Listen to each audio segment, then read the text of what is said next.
In about 3 or 4 minutes, we're going to ask these gentlemen to move to this side and the council candidates to come here. And the question I had for both of them is that you both have a lot of experience on council. I know Cameron was elected when I was in 1996, so that's 4 elections. Darren came in 1999, so that's 3 successful elections. Lots of council time. And you know how council works. You also know that the mayor has a unique role on that board or council, whatever it is. And I'm going to ask you both to give a moment's thought as these candidates come forward to sit at this table. What is it that you look for in a council? What is it you look for in good council candidates to help you work through the next 3 years? So we'll start with Cameron on this one and then give Darren the last word. Bruce, that's quite interesting. Do I get to pick them? And that's the whole problem. I don't know how many times the guy in the mayor chair wants to pick, as I did. I was always happy with every single person I was elected with, but it's the issue. Thanks very much, Bruce. The first thing I think is dedication and time, so that as we look at issues, everything we do takes time. Staff prepare detailed reports, and councillors must take the time to research those reports, understand if they've got questions, come back to staff, so that when we come forward to further discuss them and debate them around the council table or hear back from the public, we've done our homework. So that's the #1 issue, the tenacity and the willingness to put that time into it. The second thing is the willingness to stand up and be heard. We all don't have to agree, and debate is very healthy.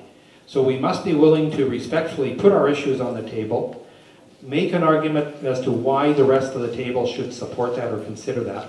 But at the end of the day, each and every one of us should agree on supporting the decision that was made by the council on that day and move on to the other tasks that are before us. I think communication and openness is really crucial. Thank you very much. When I look, this is interesting because we'll be hearing from each one of these council candidates, so it fits in well. Thanks for reminding me that I should be paying attention, Bruce.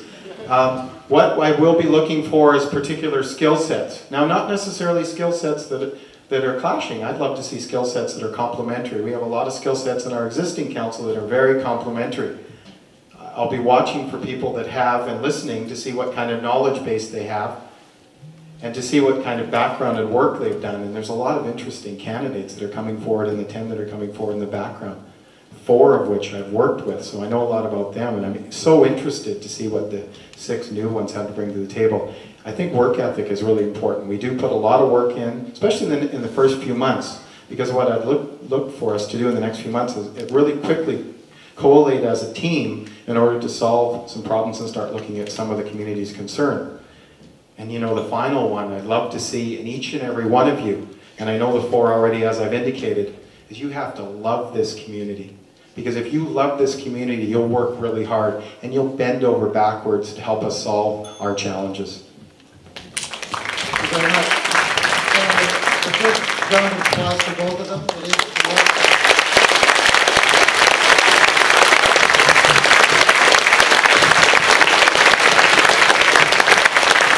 having been on both sides of the table, I can tell you it's a lot harder to be where they are tonight than where I am.